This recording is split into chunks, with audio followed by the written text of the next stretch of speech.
guys, Prowl 1701 here, and my thoughts are, as I'm recording this just a few days before Season 2 officially launches, my thoughts are, how are you feeling less than a week away from the new season of Doctor Who Season 2? I am cautiously optimistic. I'm kind of approaching it with a wait-and-see thing, like, I'm not falling into either of the main camps. Like, I'm not in the super excited, yay, more Doctor Who, it's going to be the best Doctor ever. You know, these people that think that Belinda's going to be one of the best companions ever, even though we haven't seen a single episode with her yet. You know, temper expectations. But then again, I shouldn't complain about people being optimistic in the fandom. That's a good thing. If you want to be optimistic and excited, that's great. But at the same time, I'm also not one of these people that's like, the show's dead, it's going to be canceled, it's over, oh, this season's going to be so bad. I'm neither one. I'm just kind of, well, let's wait and see. The trailers have looked interesting. They've intrigued me. I'm curious to see them. We have pretty much a horror episode going on in Unit. Sounds fascinating. I love when Doctor Who does horror. We have a space episode where they're in spacesuits and stuff. That looks cool. Oh, the Mr. Ring-a-Ding cartoon character looks neat. That's Doctor Who just being Doctor Who right there. It sounds like the sound of that. And the trailers look good.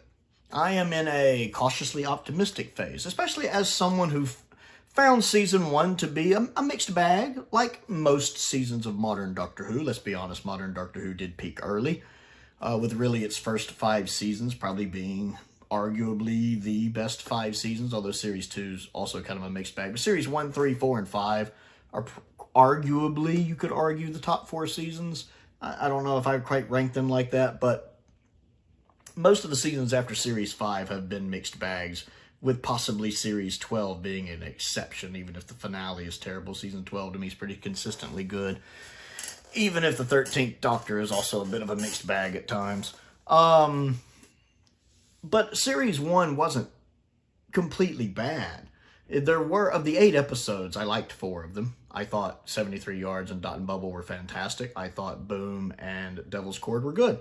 I didn't much care for Space Babies. It has some stuff I like, but I didn't much care for it.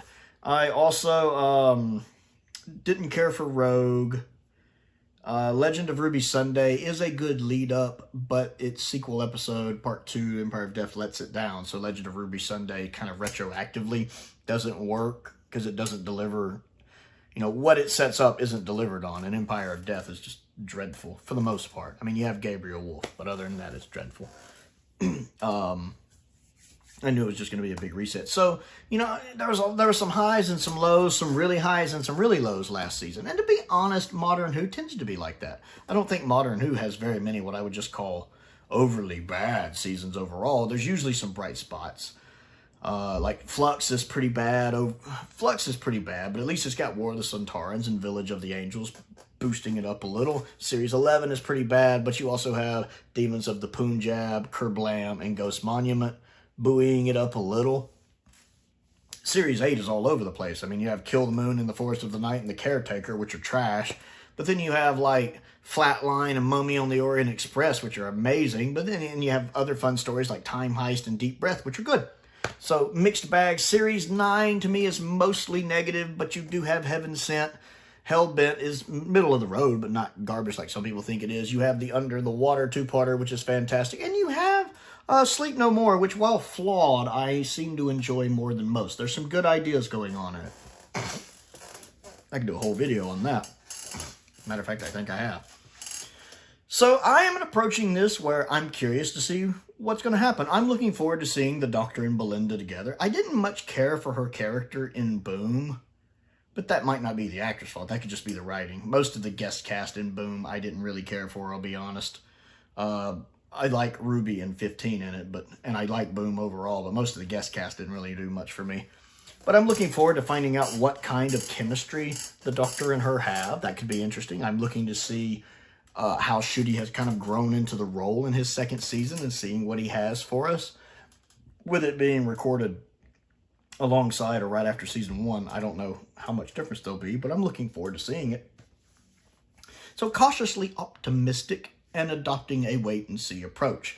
I'm not going to sit here and sing its praises before I've seen it, but at the same time, I'm not going to sit here and condemn it before I've seen it. I like to wait until I actually see it before I judge it, if that makes sense.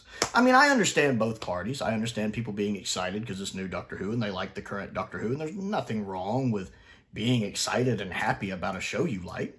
It's a good thing. At the same time, I understand the other side who is, you know, kind of adopting a we're doomed approach. It's like I can understand why they feel that way. That, you know, the show has kind of turned into something that perhaps just isn't for them. Doesn't work for them. You know, someone who started with the show in 1973, you might see where the show's at now, and it just might not be for them. So for them, it's just not Doctor Who anymore. Because every era of Doctor Who is different, let's be honest. So for me, I'm looking forward to seeing it and reviewing it and sharing my thoughts with all of you. So what do you think? Comment down below and let's talk about it. Don't forget to click the like button and the subscribe button as well. I also have a Patreon if you would like to support me on that. A link to my Amazon wish list is down there. A link to the Amazon UK wish list is down there. My P.O. box is down there as well. I love getting fan mail, like several of these standard edition sets that Simon and Colin have sent. I certainly appreciate that. I want to give a shout out to some of my top tier patrons, Colin Coney, Sam Venning, Unknown289, and Finn Perkins. I do appreciate their support. And as always, thank you for watching.